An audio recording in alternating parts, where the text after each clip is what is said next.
За лекц авийн хувьд болохоор agile архитектур болон тооцоололтын талаар ер нь бол ярина.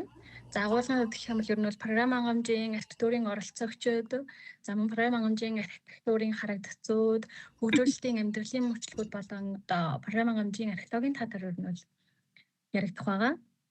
За оролцогч талуудын хувьд гэх юм бол ер нь бол архитектур бол ер нь олон янзын оролцогч талуудтай байдаг. За одоо эндээс харах юм бол эцсийн хэрэглэгч, за мөн захиалагч тал буюу хэрэглэгч, за системийн админ, төслийн менежер, системийн инженер, хөгжүүлэгч, архитектор, засварчин, тестер, бусад системүүд зэрэг ер нь бол олон янзын олон талын юм оролцогч талууд ер нь бол байдаг.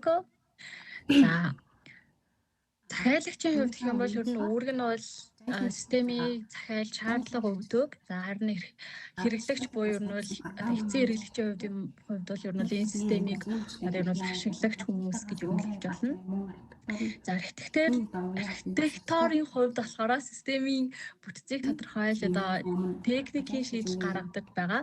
За хөгжүүлэгчид бол ер нь бол яг тэр архитектурын дагуу одоо код бичиж системийг хөгжүүлдэг. За тестерүүдийн хувьд гэх юм бол одоо ухаан одоо системийн чанар, найдвартай байдлыг шалгадаг. За системийн админ бол мэдээж ашиглалтанд оруулах, сервер сүлжээ, орчны тохиргоог хийдэг. За менежер буюу project manager хувьд гэх юм бол одоо хугацаа, зардал, нөөцийг ер нь л удирддаг тийм юм байгаа. За засвар үйлчилгээний баг болохоор ер нь бол системийг шинжилж, ер нь бол алдаагийн засаг хүмүүсийг хэлдэг байгаа. За ер нь бол захиалагч талын гол зорилго нь бол яг энэ бизнесийн асуудлыг одоо шийдэх, хөрөнгө оруулалтын одоо өгөөж авах юм бол хашиг болгох зорилготой ч юм уу тий. Иймэрхүү байдлаар ер нь бол одоо яг энэ системийг ер нь бол захиалж ер нь жавхал төлөв програм хангамжийн архитектурыг ер нь одоо цааш нь нөлөөлөх ямар нэгэн систем боловсруулах байгаа. За харилцааны үед бол ээжтэй техник туршлага болохоор архитектурын одоо архитектурын ашиглалтад хэлбэр одоо хурдан ажиллагаа зэргийн ер нь бол чанарын ер нь бол тодорхойлдог. За програм хангамжийн архитектурын хувьд болохоор системийг одоо системийн бүтцийг тодорхойлж технологийн шийдэл ер нь гаргадаг. За одоо жишээ нь архитектурын загвар, системийн чанарын шинжүүлэлт одоо хөгжүүлэгчдэд шийдэл өгөх зэрэг иймэрхүү ер нь ажлуудыг одоо ер нь бол оролцдог. За хөгжүүлэгчдийн хувьд бол мэдээж тэ зураг төслийн дагуу кодоо бичнэ. Одоо ийм архитектурын шийдлийг одоо ингэ бодит одоо ийм код болгон бодит ийм зүйл болгон ер нь хэрэгжүүлдэг. За тестерүүдийн хувьд бол мэдээж системийн алдаа, гүйцэтгэл, найдвартай байдлыг шалгах, архитектурын шийдэлд одоо ийм тест хийхэд ер нь бол илүү ийм хялбар эсвэл ер нь бол хэцүү байхаас одоо ингэ ер нь бол хамаарад ер нь бол тестерүүд ер нь бол янз байдаг. За системийн админы хувьд бол мэдээ сервер сүлжээ, баазын тохиргоо, системийг одоо ингэ байрлуулах, хянаж ажиллах хянах ажлыг ер нь хариуцдаг. За архитектурын хувьд болохоор ер нь deployment with-тэй ер нь холбоотойгоор ер нь ажилтаа гэсэн үг. За төслийн менежерийн хувьд гэх юм бол хөгжүүлэлтийн одоо хугацаанд өөрчлөлтийг удирдах. Энэ нь болохоор ер нь одоо архитектурын шийдвэр төслийн одоо хэсэг багасгах ер нь бол тал дээр ч юм уу ер нь одоо нөлөөтэй одоо энэ ер нь эдгээр зүйлсийг нь ер нь удирдах ажилладаг гэсэн. За засвар үйлчилгээний баг буюу maintenance баг тийм нь болохоор ер нь системийг шинжилгээ сайжруулах, доголдлыг засах үүрэгтэй тийм ер нь байдаг. За програм хангамжийн архитектурын харагдц буюу view гэж зүйл байдаг. За энэ нь болохоор ер нь бол дөрөв дээр нэмэхийн буюу ийм олон зэрэглэлийн одоо програм хангамжийн архитектурын харагдцыг нь ашиглаад одоо үндэслэн програм хангамжийн эрчимсэн системийн одоо архитектурыг туршлагыг уучлалдаг одоо ийм загваруудыг хийдэг. За тэгээд энэ харагдц нь болохоор ер нь системийг эцсийн хэрэглэгчид, хөгжүүлэгчид, системийн инженерүүд, төслийн менежерүүд янз бүрийн оролцогч талуудын одоо энэ байр сууриас тодорхойлоход ашигладаг гэсэн үг. За гол заавч ер нь яг загварын дөрвөн гол ийм харагдцтай байдаг. Лог, за хөгжил, үйл явц, физ, шаардлага. За үүн дээр нэмээд болохоор нэг use case архитектур буюу одоо тийм харагдц байдаг. За үүндээс харах юм бол одоо энэ гол дүр нь болохоор log болон implementation process deployment гэсэн ба үүн дээр нэмээд use case гэдэг байдаг. За тэгээд log харагдц нь болохоор ер нь системийн log бүтц нь болохоор ер нь тийм модуль, class, object, функц гэх мэт ер нь зүйлсүүдийг ер нь илүү ингэ төсөөлж ер нь харагддаг. За одоо жишээ нь юм бол UML class diagram ч юм уу те. За development буюу одоо юм хэрэгжүүлэлтийн харагдсан юм болохоор кодын бүтэц багц бүрэлдэхүүн хэсгийн зохион байгуулалт зүйлсүүдийг илүү өөр тусгаж харуулдаг гэсэн. За одоо жишээ нь component diagram ч юм уу те. За процесс вивийн хувьд гэх юм бол ер нь системийн одоо юм зэрэгцээ ажиллагаа процесс ер нь зэргийн харьцааг ер нь тодорхойлдог.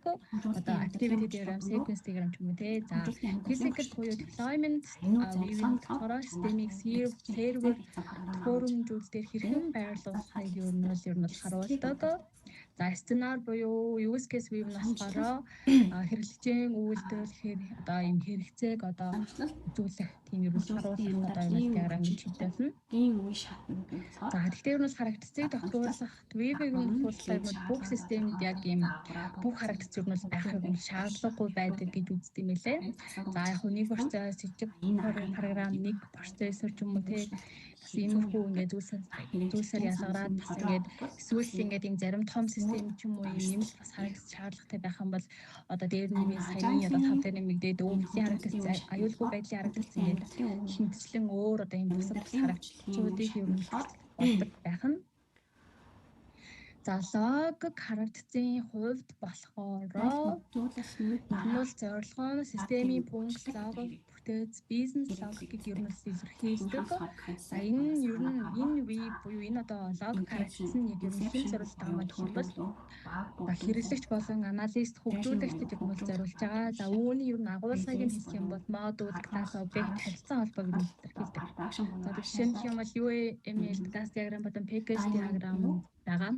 За өндөр одоо жишээ нь одоо онлайн дэлгүүрийн хувьд лог харагдц нь ямар байх юм бэ гэх юм бол одоо жишээ нь одоо тэ хэрэглэгч болон одоо бүтээгдэхүүн захиалга төлбөр гэх мэт одоо энэ классууд тий энэ хоорондын одоо ингэ уялдаа холбоо зэргийг ер нь бол энэ дээр болохоор оруулдаг байгаа. За хэрэгжүүлэлтийн харагдцын хувьд гэх юм бол ер нь одоо яг зорилго нь бол одоо кодын бүтээц програмчлалын бүрэлдэхүүн хэсэг модулуудыг ер нь бол харуулдаг. За ихэвчлэн угаас ойлгомжтой энэ бол хөгжүүлэгч болон DevOps багт ер нь бол хамааралтай ер нь бол тэдэр зориулсан юм одоо харагдц байгаа. За тэгээд ер нь бол агуулгын хувьд гэх юм бол ер нь бол бүтээц багц одоо энэ компонент зэрэг бүрэлдэхүүн хэсгүүд ч юм уу тийм зүйлсүүдийг ер нь бол агуулдаг гэсэн. За жишээ диаграмын хувьд гэх юм бол UML компонент диаграм байна. За одоо яг жишээ гэх юм бол ер нь backend болон frontend гэсэн тусдаа хоёр модулуудтай microservice одоо юм архитектур ч юм уу те. За иймэрхүү байдлаар хүртэлдэг байна. За дараагийнх нь болохоор процессын харилцаа. Ер нь бол системийн одоо параллел ба синхрончлалын одоо механизмыг бүрдүүлдэг хэлхээ ба процессуудыг ер нь багтаасан тийм системийн одоо архитектурын харагдцаа. За үүний хувьд болохоор ер нь л тийм гүйцэтгэл өргөх чадвар дамжуулах чадвар дээр илүү анхаарлаа хандуулж одоо төслөгддөг гэсэн.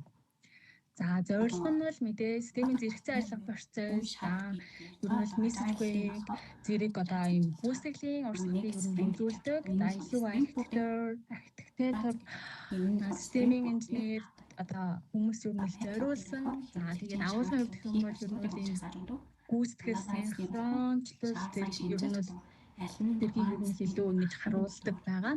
За жишээ диаграм гэх юм бол activity sequence diagram байгаа. За одоо жишээ нь гэх юм бол яг систем дээр гэх юм бол хэрэглэгчийн хүсэл контроллер руу явна. За энэ нь болохоор ер нь сервистэй холбогдоод за сервисний мэдээж database юу одоо өвлийн сангаасаа яад энэ тий ер нь ийм процессыг ер нь харуулдаг байгаа юм бол процесс яг энэ системийн ер нь процесс гэсэн.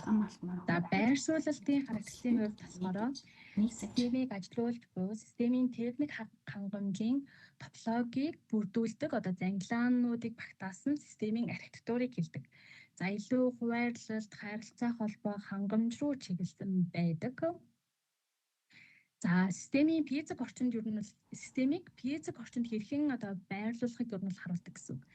За ер нь бол одоо системийн админ DevOps одоо багт ер нь илүү зориулагдсан.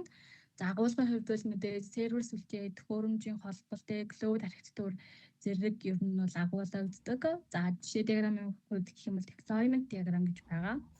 За жишээ нь гэх юм бол front end нь API gateway-тэй холбогдоод API gateway нь backend server руу одоо ингээд холбогдоод за тэгээд энэ нь болохоор бас өвдлийн сан руу холбогддог ийм юм л улсуудыг бас илэрхийлж байгаа гэсэн үг. Use case харагдсан нь болохоор эцсийн хэрэглэгчд болон бусад гадны оролцогч талуудын үзэж байгаагаар системийн зам төлбөрийг тодорхойлсон ашиглалтын тохиолдлуудыг багтаасан системийн архитектурын харагдцыг хэлдэг. За энэ нь бол мэдээж хэрэглэгчийн үйл ажиллагаа ба системийн одоо юм хариу үйлдэлийг тайлбарлах ер нь бол зорилготой. За тэгээд ер нь захиалагч, анализ, тестер зэрэг хүмүүс ер нь зориулагдсан. За агуулгын хувьд хүмүүс use case-үүд болон одоо юм хэрэглэгчийн түүхүүд ер нь харуулдаг. Одоо ер нь бол тэгээ яг энэ системийн зам төлбөр тодорхойлсон одоо юм тийм тодорхой юм ашиглалтын тохиолдлуудыг ер нь бол ингээд харуулж байгаа гэсэн үг тийм. За жишээ диаграм гэх юм бол use case диаграм байна. За энэ нь болохоор мэдээж юм тодорхой нэг яг юм үйлслүүдийг ер нь бол илэрхийлдэг шүү дээ. Одоо хэрэглэгчний хэвтрэх, бараа хайх, захиалгуудыг харах юм уу те. За иймэрхүү ер нь бол зүйлсүүдийг багтаадаг байгаа. За энэ дээр болохоор нэмээд нэг хөнгөлөнгийн функционал механизмуд гэж байгаа. За ер нь бол тэг яг юм зарим одоо юм бүтэц үйл ажиллагааны юм бүрэлдэхүүн хэсгүүдийг бол юм хөнгөлөн оруулдаг. Одоо юм аюулгүй байдал, давхцаад одоо кэш хийх юм уу те, юм тууштай байдал ч юм уу те. Иймэрхүү бас зүйлсүүдээр ер нь бол тэг яг юм хөнгөлөн юм төлж байрладаг юм механизм бас байдаг. За тэгээд загваруудын хувьд болохоор загвар гэдэг нь бол ерөнхийдөө ийм одоо програм хэмжээний архитектурын хувьд бас нэг юм одоо нэг юм одоо програм хэмжээ хөгжүүлэлтэнд ийм дахин гарч ирдэг одоо ийм нийтлэг асуудлууд байдаг. Одоо жишээ нь ийм объектуудыг үүсгэх, харилцах, одоо ийм өгдлийг хянах гэх мэтчлэн. За тэгмүүд эдгээр асуудлыг одоо ийм шийдэх ийм туршлагатай батлагдсан ер нь бол аргын хэлбэрийг ер нь бол одоо загвар буюу design patterns гэж ер нь бол хэлдэг. За тэгээд ер нь бол загварууд нь зүгээр нэг онол биш харин олон удаагийн одоо ийм практик туршлага одоо ийм шийдлийн цуглуулгыг ер нь бол илэрхийлж байгаа. За эдгээр нь болохоор ер нь туршлагатай хөгжүүлэгчдийг одоо ийм сайн туршлагыг одоо хөгжүүлэгчдийн сайн туршлагыг ер нь бол ийм кодчилж өгдөг. Одоо өөрөөр хэлэх юм бол одоо ийм програмчлалт ер нь бол ийм дахин ашиглах боломжтой ийм мэдлэгийн хэлбэрийг ер нь илэрхийлж байгаа. За тэгээд энэ болохоор одоо нэг юм контекст гэдэг ийм зүйл байгаа. За энэ нь бол ер нь бол яг энэ тухайн одоо асуудал үүсэж байгаа орчин нөхцөл байдлыг ер нь бол илэрхийлж байгаа. За тэгээд энийг ярихаас өмнө болохоор ер нь бол энэ загварын элементүүд гэж байдаг. Энэ болохоор одоо нэр асуудал, хөвд шийдэл, стратеги, одоо ашиг ба сул тал, одоо тэ холбоотой хэв маяг гэсэн ер нь бол эдгээр элементүүдийг ер нь бол ийм агуулсан одоо ийм дизайн паттерн буюу одоо ийм төгжүүлсэн дахин гардаг одоо нийтлэг асуудлуудыг шийдэж ер нь бол ашиглагддаг. Яг ийм олон удаагийн одоо практикаар ер нь бол юусэн ийм одоо ийм мэдлэг гэсэн ер нь бол мэдлэг. За контекст гэдэг нь бол яг одоо энэ тухайн хүмүүсэд байгаа орчин нөхцөлийг хэлээд байгаа. Тэгэнгүүт түүнд болохоор хүч буюу force гэдэг нь болохоор тухайн асуудалд одоо ийм нөлөөлөл буй шаардлагууд хязгаарлалт нөхцлүүдийг ер нь илэрхийлж байгаа. Одоо жишээ нь юм бол урд нөөц найдвартай байдал ч юм уу, аюулгүй байдал ч юм уу тийм. Ийм зүйлсүүдийг ер нь хэлээд байгаа. Загвар нь болохоор ер нь эдгээр нөхцөл дундаас хамгийн тэмцэлтэй шийдлийг ер нь олж мэддэг гэсэн. За тэгээд MVC загвар нь болохоор хэрэглэгчийн интерфейс ба өгдлийн логикийг ер нь тусгаарчлснаар одоо ийм өөрчлөлтөнд уян хатлан байдлыг хангадаг гэдэг одоо ийм шийдэл өгдөг ч юм уу тийм. Иймэрхүү байдлаар. За тэгээд энд болохоор бас ийм нэг 3 төвшин байгаад байгаа. Design patterns болохоор за idioms нь болохоор ер нь бол одоо ийм хэлний төвшөнд ашиглагдж байгаа жижиг загвар гэж хэлдэг юм. За тэгээд жишээ нь юм бол porridge одоо энэ давталт эсвэл энэ encapsulation ч юм уу тийм зүйлсүүдийг ер нь бол одоо ийм ашигладаг тийм юм бол загвар. За дараагийнхаа механизм гэж байгаа. За энэ нь болохоор тодорхой ажиллагааг хэрэгжүүлдэг тийм дунд түвшний загварыг ер нь илэрхийлж байгаа. За одоо observer, iterator ч юм уу тийм иймэрхүү ер нь зүйлсийг илэрхийлж байгаа. За frameworks гэх юм бол илүү ийм томоохон системд зориулсан ийм томоохон системийн архитектурын хүрээг ер нь илэрхийлдэг. Spring Angular ч юм уу тийм. Иймэрхүү юмнаас зүйлүүдийг ашигладаг тийм юмнаас юм загвар байгаад байгаа. Механизмуудын хувьд болохоор юмнаас юм бас дотроо юм юмнаас загварын бас бүлэглэлтэй, бүтээлийн загвар, бүтцийн загварууд, зам төрлийн загварууд гэсэн. За тэгээд framework-аас тэгээ домен дотроо програмууд зориулж одоо юм өргөдөх боломжтой загвараар юмнаас хангадаг гэж байгаа. За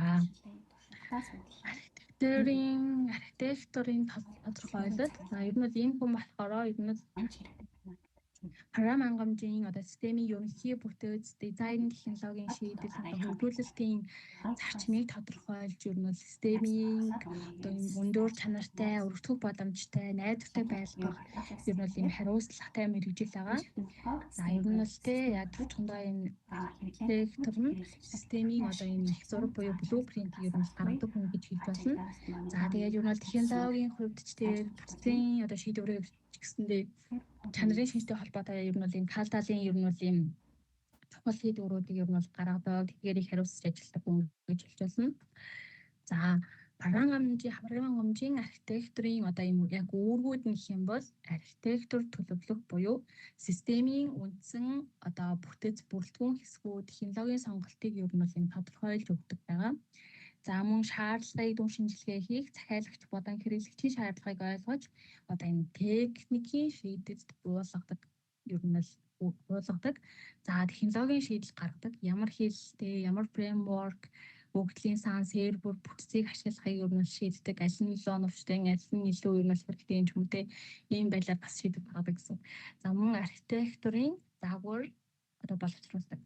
Log процесс одоо deployment гэхэд одоо юм саяны ингээд гэсэн одоо юм програм хангамжийн юм харагдцуудыг бас гаргаж ирнэ системийг илүү олон талаас нь бас харуулдаг байна. За мөн хөгжүүлэгчдийг чиглүүлдэг.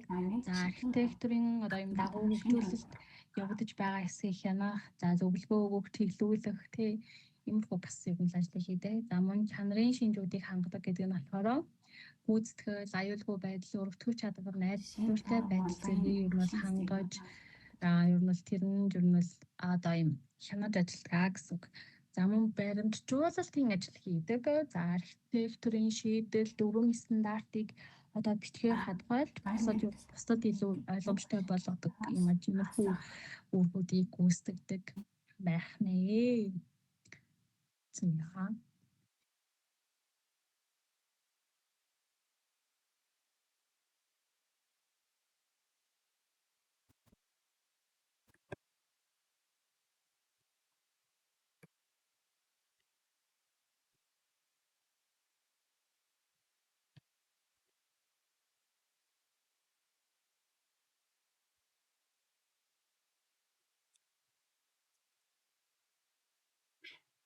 За хөгжүүлэлтийн амьдралын мөчлөгүүд.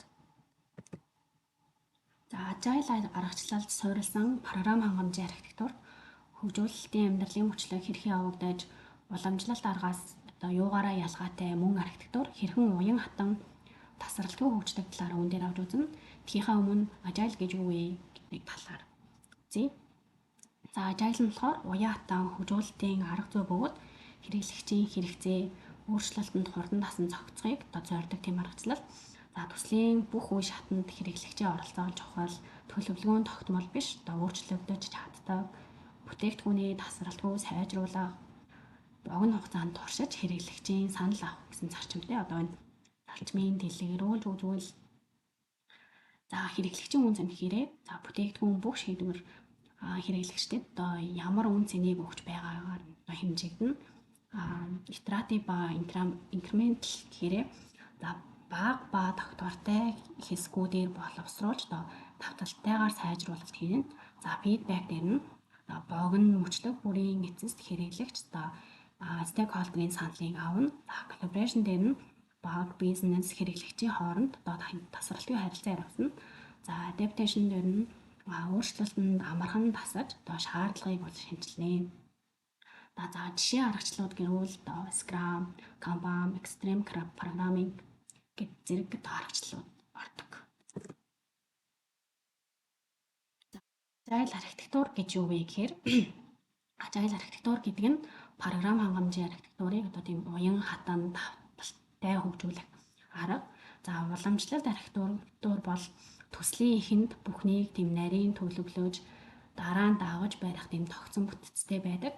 За харин ажайл нь болохоор ажайл архитектурт бүхнийг нэг доор шийдэх биш одоо хөгжүүлэлтийн явцад шаардлагын өөрчлөлт бүр тохируулан тийм тасралтгүй шинжилж сайжруулж өгдөг. Өөрөөр хэлбэл энэ нь болохоор амьд архитектур буюу системийн хэрэгцээ, хэрэглэгчийн шаардлага тийм технологийн шинжилэлт даган өөрчлөгдөж байдаг гэсэн.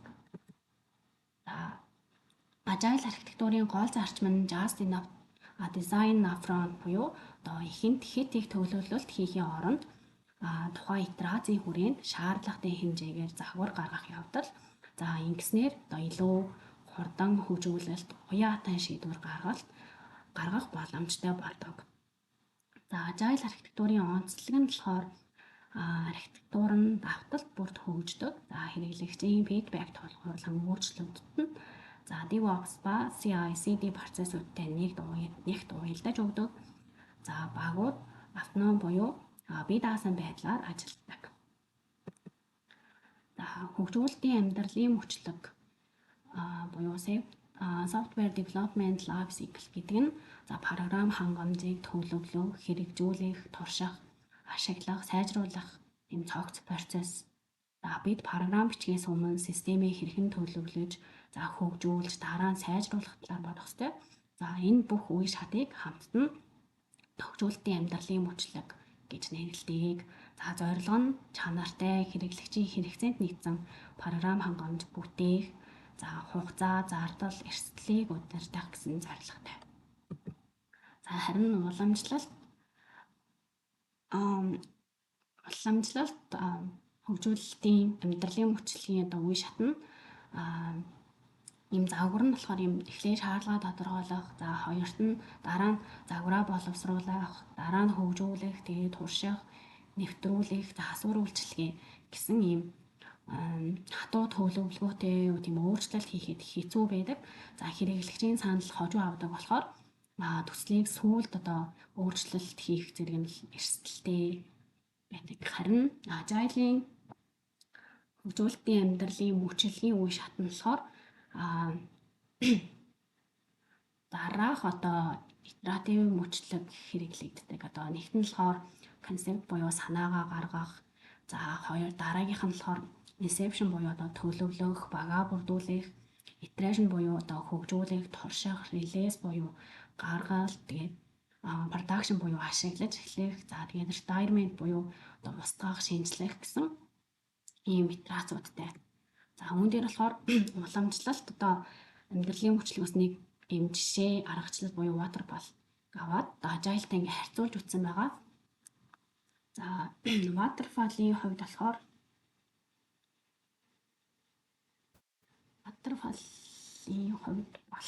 одоо энэ нь болохоор ийм шат дараалсан урсгал нэг чиглэлтэй ийм процесс байгаа. Тэгэхээр эхлээд болохоор шаардлагаа тодорхойлоод дараа нь одоо дизайнаа гаргаад за үүн дээрээ одоо хэрэгжүүлэлээ хийгээд тест хийгээд одоо засвар хийдэг гэх юм уу. Иймэрхүү одоо ийм шат дараалсан буюу нэг шат одоо дуусны дараагийн шат руу ордог. Одоо хэрвээ одоо ийм дараа нь ийм алдаа юм уу эсвэл шин шаардлага гарвал одоо өмнөх шат руу одоо буцах одоо бараг л боломжгүй. За тиймээс одоо энэ загвар нь болохоор тогтсон шаардлагатай тийм урт хугацааны том төслүүдэд одоо тохиромжтой байдаг. Жишээ нь гэвэл одоо санхүүгийн систем, төрийн мэдээллийн систем гэдэг ч юм. За ажайлын хувьд болохоор за backlog гэхээр одоо хэрэглэгчийн шаардлагууд одоо хийх ажлуудыг энд чагсааж өгнө. Analyze дээр болохоор шаардлагыг шинжилж аль нь тухайн спринт багтгийг бол тодорхойлно. За дараа нь болохоор define буюу одоо спринтийн зорилго хүрэх үр дүнг тодорхойлно. Дизайн дээр болохоор тухайн итерацийн хүрээнд хийж буй модулийн дизайныг гаргана. За тест дээр болохоор хөгжүүлэлт бүрийн дараа одоо шууд туршилт хийж одоо хэрэглэгчийн саналыг аваад сайжруулж өгдөг. Энэ нь болохоор одоо спринт бүр дээр одоо ингэ дахин давтаж одоо энэ аргаараа дахин давтал хийгээд одоо Ингэснээрээ бүтээгдэхүүн алхам алхмаар хөгжөөд хэрэглэгчийн өсөлтөнд одоо нийцсэн team систем гарч ирнэ гэсэн. За тэгээд одоо энэ agile-ийнхаа энэ итерац бүрийг одоо тусдан тайлбарласан байгаа. За эхнийх нь concept stage дээр болохоор энэ шат нь болохоор төслийн эхлэл. За agile хөгжүүлэлтийн баг анхны санаагаа гаргаад төслийн үндсэн зорилго, үн цэн зорилтод хэрэглэгчийг бол тодорхойлж өгнө. За яагаад энэ систем хэрэгтэй байгаа? За ямар асуудал шийдэх вэ гэдгийг тодорхойлно. За зах зээлийн судалгаа, хэрэглэгчийн асуудал тийм боломжийг үнэлж өгнө. За жишээ нь гэвэл одоо нэг онлайн хүрээлэнгийн систем одоо санаачлагтаа энэ системд одоо зах зээлд ямар хэрэгтэй байгаа, хэрэглэгч одоо яг юу хүсэж байгаа гэдгийг бол энэ итерац дээр одоо судалж өгнө гэсэн. За дараагийнх нь болохоор inception stage дээр болохоор энэ шатнд болохоор баг төлөвлөгөө гаргана. За үүрэг хариуцлага хуваарлж өгнө гэсэн. За agile-ийнхаа багийг бүрдүүлнэ. За архитектурын анхны шатны төлөвийг гаргана. За MVP тодорхойлно. За хугацаа нөөц эрсдлийг үнэлнэ. За жишээ нь болохоор өмнөх тийм онлайн хүрээлэнгийн систем дээрээ болохоор за product owner нь одоо бизнесийн тал, за дизайнер нь болохоор UI UX дизайн гаргана гэдэг ч юм уу. Ингээд үүргээ хуваарлаад одоо эхнийхээ backlog-ыг одоо үүсгэж өгнө гэсэн. За дараагийнх нь болохоор iteration stage дээр болохоор за системийг баг багаар хөгжүүлээд итерац бүрийн дараа туршиж одоо сайжруулна. За программыг одоо ийм жижиг хэсэг болгон хөгжүүлж 1-4 хоног бүрт туршиж одоо сайжруулна гэсэн. За давталт бүр дээр фидбек аваад архитектур болон кодыг сайжруулж өгнө. За continuous integration ашиглан кодыг байнга нэгтгэж өгнө. За нөгөө хүрээлэнгийн систем дээр жишээ болгож хэлбэл за эхний итерац дээр одоо хэрэглэгчийн бүртгэл хийсэн бол одоо дараагийн итерац дээр одоо хүрээлэнгийн замын хяналт тамж өгнө. За дараагийн итерац дээр төлбөрийн систем гэх мэт ийм үе шаттайгаар хөгжүүлэлт хийж өгнө гэсэн. За release stage буюу гаргалт дээр болохоор итерацийн дараа бэлэн болсон хувилбарыг бол хэрэглэгчдэд хүргэнэ. За MVP эсвэл шинэ хувилбарыг хэрэглэгчдэд гаргах үе шат. За хэрэглэгчийн туршлагыг үүн дээр бол судалж өгнө. За даана гэсэн тодорхой шалгуураар бол баталгаажуулж авна. За мөн хэрэглэгчийн санал дээр тулгуурлан одоо дараагийн хувилбарын backlog шинжлэгдэж өгнө. За нөгөө нэг онлайн хүрээлэнгийн систем дээрээ одоо нэгдүгээр хувилбарыг нь гаргаад одоо хэрэглэгч одоо ингээд туршиж үзээд одоо санал сэтгэлээ хэллээ гэхэд за фидбек дээрээ одоо заавал бүртгэлгүйгээ захиалах өгөх одоо тийм боломж хэрэгтэй юм байна гэдэг backlog үсээд за үнийг одоо дараагийнхаа итерац дээр нэмж өгнө гэсэн үг. За production stage буюу ашиглалт дээр энэ за систем бодит хэрэглээний төвтөрт хэрэглэгчид тэтгэвтэй ашиглаж эхлэн за agile баг тасралтгүй ажиглалт, мониторинг, алдаа засвар сайжруулалт хийн. За систем бодитоогоор хэрэглээнд орно, үйл ажиллагаа, гүйцэтгэлийг хянаж асуудал илэрхэд бол шуурхай засвар хийн.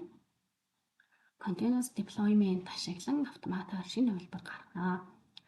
За жишээ нь гэвэл одоо нөгөө хүрээлэнгийн систем дээрээ одоо ашиглагдаж эхэллээ гэж үзээд үзвэл одоо баг нь хүргэлтийн хугацаа, хэрэглэгчийн үнэлгээ гэх мэт тийм аналитик мэдээлэл ашиглан дараагийн сайжруулалтуудыг бол төлөвлөж өгдөг гэсэн үг. За retirement stage дээр таг хугацаа өнгөрөх тусам одоо хэрэг систем бол хуучраж одоо шинэ технологи гарахад хуужин системийг зогсоох буюу шинжлэх тийм шаардлагууд гардаг. За agile-ийн хувьд энэ үе шатч бас системтэй төлөвлөгдсөн тийм үйлчлэл байдаг. Хуучирсан эсвэл үр ашиггүй болсон системийг орлуулах үе шат гэж нэрлэнэ гэж хэлж болно. За өгөгдөл хэрэглэгчийн мэдээллийг аюулгүй шилжүүлнэ. За шинэ технологи нэвтрүүлэх боломжийг олбогдуулж байна. За жишээ нь болохоор за нөгөө онлайн хүрээлэнгийн систем маань одоо веб дээр ажилладаг байлаа гэж үзэхэд за хэрэглэгч багассантай холбогдуулаад одоо mobile approach шилждэг ч юм уу ийм болно гэсэн. За тэгээ хуужин серверүүдийг бол хаагаад хэрэглэгчийн өгөгдлийг бүгдийг одоо нэг шинэ систем рүүгээ шилжүүлж байна. За agile labs буюу одоо Agile-ийн одоо амьдралын мөчлөгийн давуу талыг хэлж байгаа. За Agile мөчлөгийн онцлогийн одоо альваа системийг тийм алхамаар хэрэглэгчийн санал тулгуурлан хөгжүүлдэг. Энэ процессын давуу тал бол одоо тийм уяатан байдал, чанар, хэрэглэгчийн сэтгэл ханамжийг ихэд аялж байгаа. За өөрчлөлтөнд хурдан дасан зохицдог, хэрэглэгчийн оролцоо өндөр, тийм үргэлжилсэн сайжруулалт бол ордог. За тэгээд эрсдэл бага, тийм ил тод байдаг. Яриад давуу таланд болж байгаа. За мөн сул тал нь болохоор тодорхой баримт бичиг ер нь бол бага гарч болно. За хэд олон итерашн хугацаа сонгох эрсдэлтэй. За ягаад гэвэл нэг итераш яваад хэрэглэгчээ санал асуулга авч байгаа. Тэгэхээр одоо юм засварлахаар болвол дараагийн итерашн руугаа орууллаа гэж бодоход мэдээж хугацаа бол сонгогдож өгнө. Тэгэхээр үүн нь бол бас сул тал болж өгч байгаа.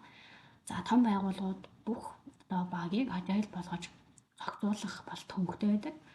За хэд уяатан байвал зорилго тодорхойгүй болох магадлалтай.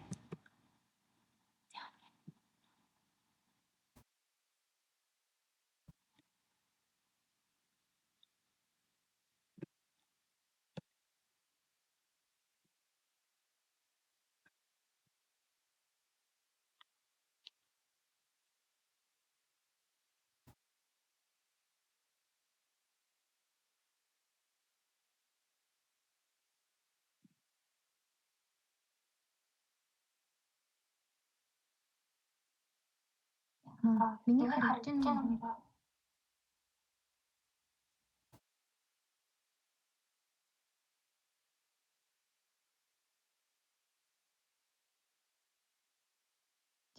програм хангамжийн архилог. Програм хангамжийн архилог нь одоо хуужийн системийг судалж түүний бүтээц зорилго, ажиллагааг ойлгох тийм үйл ажиллагааг хэлнэ. За энэ ойлголт нь ерөнхийдөө бол одоо археологийн хувьд ер нь бол археологийн ямар нэгэн олдвороос мэдээллийг ингээд судалж сэргээх үйл явцтай ер нь бол төстэй гэж ойлгож болно. За тэгээ одоо байгаа системийн талаарх чухал мэдээ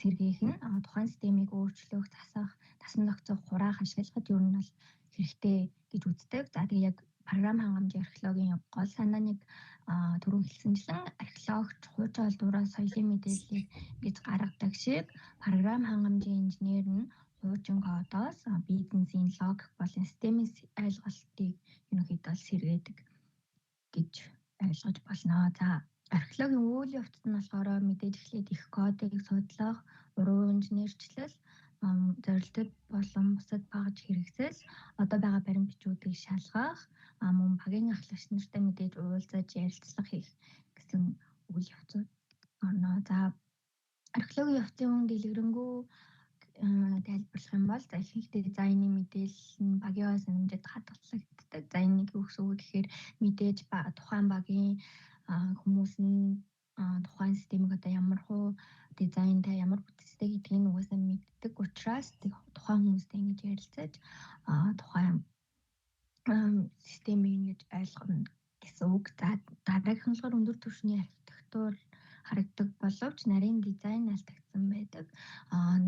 Наана ингээд систем маань ингээд зүгээр хэвэн ингэж ажиллагаатай байгаа ч гэсэн яг нарийн ингээд шалгаад үзэх юмар ер нь бол ингээд баг зэргийн ингээд доголдол алдагдaltaй байдаг байх нэ. За дараагийнх нь болохоор холбогдох бүрэлдэхүүнүүдийн хамаарал ерөнхийдөө сул байдаг. Хэрэглэгчийн орчны нөхцөл сэргээхэд жоохон бас төвөгтэй. За мөн логик болон үйл явцын тараалал тодорхойлоход хэцүү. Мөн загвараар дамжуулан буцаад сэргээх нь цаг их шаарддаг. Мэдээж одоо хуучин кодыг ингээд шинжилж шинэ төвшөнд аваачихын тулд мэдээж цаг хугацаа зардал ерөнхийдөө бол их шаардагдах нь ойлгомжтой байдаг бахнэ. За археологийн аргачлал ба софтвер инженерийн уялдаа гэх юм бол за археологийн ойлголтод бол артефакт буюу олдворыг програм хангамжид ерөнхийдөө бол код, өгөгдлийн сан, интерфейс гэж үзэж болно. За давхаргыг програмын релиз, version, мөн судалгааг code review, debugging гэж ойлгодог бол сэргээхийг refactoring, modernization гэдэг бол баталгаажуулахыг documentation, танилцуулгахыг бол ерөнхийд танилцуулах буюу танилцуулгыг систем демо knowledge sharing гэж ойлгож болох нэ. За яагаад програм хангамжийн одоо археологийг хэрэглэх хэрэгтэй вэ? Яагаад үүнийг яагаад хэрэгжүүлэх ёстой юм бэ гэхээр ерөнхийдөө бол олон байгууллагад 10-аас дээш ингэж жилийн настай системүүд ерөнхийдөө ажилтдаг. Их байгууллагууд одоо ингэж систем нь ингэж 10 хэдэн жилийн ингэж систем дээр ажиллаад тэр нь ингэж хуучирсан байж болно. За тэгээд тэр системээ ингэж шинжилж ингэж шинэ вершн рүү ингэж шилжүүлэх шаардлагатай юм болдог. За тэгээд эдгээр системийн анхны хөгжүүлэгчд нь байхгүй эсвэл баримт бичиг дутуу байдгаас шалтгаалаад бас алдагдал гарах эрсдэлтэй байдаг учраас мэдээж одоо тухайн тэр системийн анхны хөгжүүлэгч одоо анх код бичсэн өмнө ямар нэгэн шалтгаанаар ингэж ажиллаа ингэж хүлээлгэж өгсөн байж болно. Тийм болохоор ингэж анхны хөгжүүлэгчд нь байхгүй учраас тэрийг ингээд дараагийн хүн ингээд судалж ойлгох нь бас чухал ахна. За тэгээд системийг шинэ технологи шилжүүлэхийн тулд хуучны бүтэц логикийг мэдээж ойлгох шаардлагатай болдог байна. За гол зарчмууд ба арга техникүүд нь гэж байгаа. Техник нь болохоор reverse engineering нь энэ болохоор кодыг модулаар задлан шинжилж бүтэц логикийг ойлгоно. Мэдээж өмнөх кодыг сайн ойлгож бүтцийг ингэж сайн ойлгосны дараагийнхын ажлуудыг хийж явах учраас эхний ээлжинд бол кодыг ерөнхийдөө сайн ойлгох нь чухал гэдэг байна. За дараагийнх нь болохоор static analysis. За энэ нь болохоор кодыг ажилуулгүйгээр шинжилж хамаарал дуудагдах дарааллыг гаргах байгаа. За энэ нь болохоор тухайн код дотор одоо ямар функцээс эхэлж ажиллаж байгаа, дараа нь ямар функц дуудаж ажиллуулж байгаа гэдгийг ерөнхийдөө debug хийж харах байгаа. За тэгээд артефактуудыг шинжлэх. За энэ нь мэдээж өгөгдлийн сан, build script, interface гэх мэт бүх ингээд хамааралтай артефактуудыг энэ судалж ойлгосны эцэст ерөнхийдөө шинжилтүүдийг ингэж хийж явна гэсэн үг. За мөн зорилгыг ойлгох, за код юу хийж байгаа гэдгийг яагаад бийж бичсэний шалтгааныг нь ерөнхийдөө илрүүлж арай ингээд хэлбэр тэгээд хурдан тийм болохын тулд зорилгыг заавал ингээд бас ойлгох шаардлагатай болдог байна. За хэрэглэгдэх техникүүд нь болохоор recognition буюу ашигтай кодыг илрүүлэх. За мэдээж код нутраас эхлээд ашигтай кодуудыг илрүүлээ. За тэгээд өөр бусад кодуудыг ингээд өөрчлөөд яаж өөрчлөвл илүү ингээд хурдан ашигтай ажиллах вэ гэдгийг ерөнхийдөө бас илрүүлнэ. За мөн repair буюу засварлах, мэдээж хуучин кодуудыг шинжилнэ. За тэгээд reverse engineering буюу бүтцийг нь ойлгоно. Бүтцийг нь ойлгосны дараа ингээд бүтцийн дагуу кодуудаа ингээд шинжилж явна гэсэн үг. За тэгээд redocumentation буюу дахин баримтжуулах, re-engineering буюу дахин бүтээх, reuse буюу дахин ашиглах гэсэн техникүүдтэй ажилладаг байна.